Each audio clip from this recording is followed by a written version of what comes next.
ئەو دوکانی مەیە گەورەترین دوکان بوو لە ناو مۆڵی تقریبا ڕوبەرەکەی 300 متر دەبیتن با 350,000 تا 400,000 دلار مواد لە ناوی سوتایە ئەوی هەمان بوو نەمان بوو هەر ئەوەندە بوو ئەوی هەمووی سوتا بوو هەمووی بە سەعاتەچی بۆ خۆڵەمەش داوا دەکەین حکومەت خەرەبوومان بکاتەوە داوا دەکەین حکومەت ئاوەڕمان لێ جەنابی سەرۆکی حکومەت جەنابی سەرۆکی هەرێم ئاوڕەحمان لێ بداتەوە مەمنونیان دەبین و هۆکاری ئەوە کەش ئەگەر بپرسی هۆکارەکە ئەوەیە کەم تەرخەمی هەبوو لە ناو مۆڵی صاحب مۆڵ حرەسی شێوێ کە دەکات سکورتی یەک سکورتی هەبووە مۆڵەکی هە ڕوبەرەکی 170 دوکانە سکورتێک سێ تابقە چۆن دەتوانێت سکورتێک حرەساتیش بکە و ئاگاداریش بیتی ئاسایشی مۆڵی بپارێزی و هەمان کات ئەگە کارەساتێک ڕوویدا بە کارەساتەکەی ڕابگە کۆنتترۆلی کارەسات پێی ناکری ئەوە ئیدی ئەوە لە بێزگە لەویش ئەوە لە زیاتی حریق و ئەو شتانە ئاگر کوژێنەوەیان هەبی لە چەند لە دەدانەی یەک دوو دانە ئیشی نەکردێ بەتاوی گەنجەك لێرە مێر منداڵەکە سکورتیە لێرانە هەوڵ دەداتن بەسەلەی زبلی ئەو دوکانی ئاگری تێبەر جامخانەکەی بشێنیتن ینی مەسەلەن ئەوە سێ تابقە سوتایە تقریبا 12 هەتا 15 دوکانی دەبیتن بەس باقی دیکە هەر 170 دوکان زەرەری پێگەیشتە چونکە دووکەڵ چوتە ناو دوکانەکان ئاوی حریقی چوتە ناو دوکانەکان هەمووی زەرمەند بووە هەمووی ئەمە وەختی خۆی ئەو دوکانانەشمان بە بەلاش وەرنەگرتیە هەمووی ئێستا کە هەر دوکانێک لۆ نمونە ئێستا ئەوە 150,000 دلار سەقف لەماندایە 150,000 دلار دوکانی دیکەمان هەیە 100,000 ماندا دوکانی دیکەمان هەیە 65,000 سەقف لەماندایە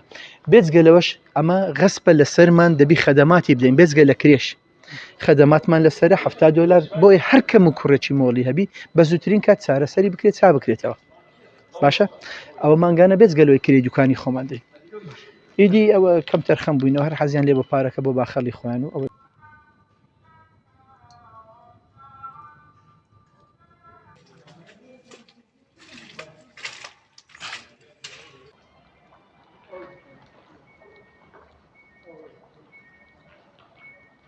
تشنەی ئاگرەکەی ئەوە بووە کە عریقی نەبووە نامۆڵەکەی یعنی 6 عریقە بووە 6 تاقی کردەوە یەک عریقی تێدا نەبووە پاش 23 دقەش تەلەفۆن لە بۆ عریقی کرا ئەجە هاتە عدا عریق یعنی مثلەن پاش 23 دقی لە بۆ ئاگرێکی زۆرە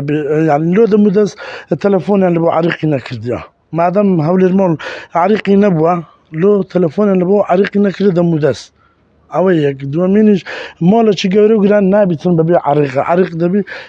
هەبیتن ئەوە بەخۆی لە مانجی سێوە تەبلیغ کران ئەوانە دەبی ئەوەی عریقتان هەبیتن هەتا ئێستا ئەو شتیان جێبەجێ نەکردیان هەژماری دوکانەکانش تقریبا 150 دوکانە نۆهەتی سوتایە بەس 50 دوکان وێران بووە ئازا بەخۆشتەوا دەبینین دوکانەکان بزان چی بەسەراتێ هەموو کوڕی فەقیر و کوڕ هێژار و بۆ وەزعی بۆ جێژنەی سەلۆن و منەدونێکا من ئەشام لە هاتە لە بۆ جێژنەی یەک پارچە ناو قوتار نەبووە ئێستا پارەمان نییە تامیرش بکەینەوە بەڕاستی پێتان برین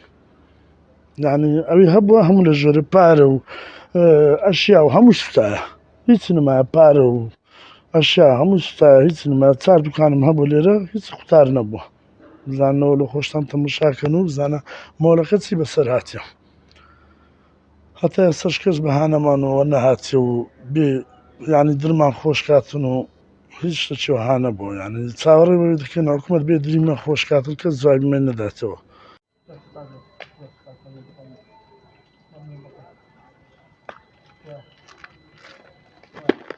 والله ئەوە مەجبوری ئەوەی مقابلەوە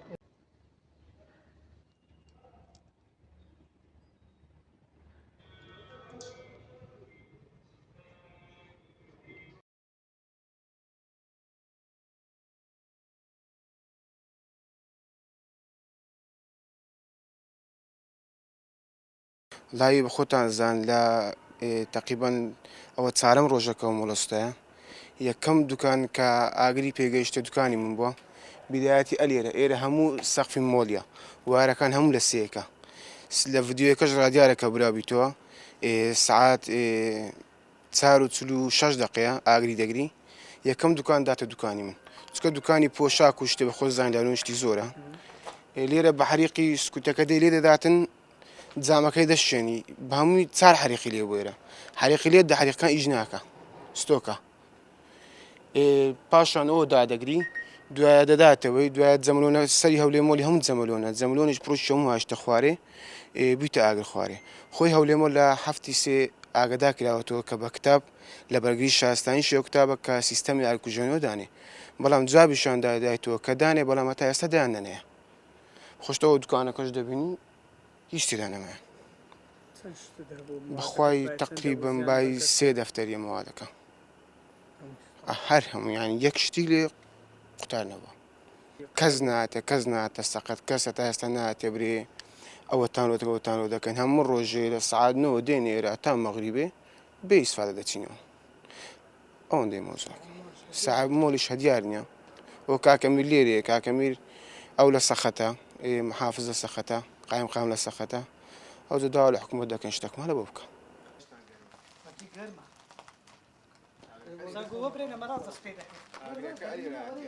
زیانەکانی هەولێر مۆڵ وەکو ئێمە ساحب مۆڵ و کە زیانمان لێکەوتووە لە ملیۆنێک دۆلار بۆ $1.5 خەمدراوە مهندس ماهینەوە مهندس میحماری هاتیە کارەبا هاتیە لێرە هاتینە تەمەشایان کردیە راپۆرتی خۆیان تەقدیم مەکردی هەتا $150 زەرەر بە مۆڵگەیە بەنسبەت سووتانی دوکاندارەکان ئەوانەی کە سوتایە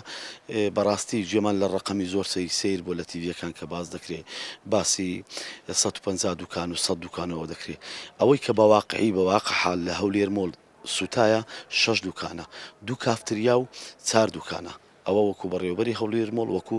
ئەو پەیامە ڕاستەی کە بێشک هەموو خەڵک جێ لێبێ 6 دوکان زەرەران پێگەیە دوکانەکانی تریشمان زەرریان پێگەیە بەڵام ئەو زەرەرێنی کە بۆ 6 دوکانێگەیە چۆن جام شکایە دوکان سوتە ژۆری ئەشیایان پیس بە ئەو شتانەمان هەیە بەنسبەت ئەو پرسیارەی جەنابەت کردی چار ڕۆژە هەتا ئێستا لایانی پەیوەنددار لە یەکەم ڕۆژەوە بەڕێز جەنابی پارێزگاری هەولێر کاگومێت خۆشناو لەگەرەمە لەسەر خەتە قامی هەولێر لەسەر خەتە لەگەڵمان ئامادەی خۆیان دەربڕیە بەڵام هەتاکو ئێستا بڕیاری دادگای یەکلایی نەکرێتەوە کێسەکان یەکلایی نەکرێتەوە کەمە بەمە بڵێن دوکانەکان فەرمو چۆلکەن و دەست بە ئیش بکەن هەتاکو ئێستا ئەو بڕیارەمان پێنەگەیە و چاوەڕێی بڕیاری حکوومەت هێرێمی کوردستان و دادگاینە کە دادگا بڕیارم بداتن ئەو کاتی ئێمە دەست بە خاوێنکردنەوە دەست بە نۆژەنکردنەوە دەکەین نۆژەنکردنەوە لە زاران زۆر جوانتر زۆر باشتر سیستمێکی مۆدێرنی سەردەمی بەڵێ لە 2006 کە هەولێر مۆڵ دروست کرایە لە هەموو کوردستان سیستەمی ئاگرکوژێنەوە نەبووە ئەوە واقعەکە و تێیدا نەبووە ئاگاداریش کراینەوە کە سیستمی ئاگرکوژێنەوە دابنین و پێڕانەگەیشتن و دامانەنە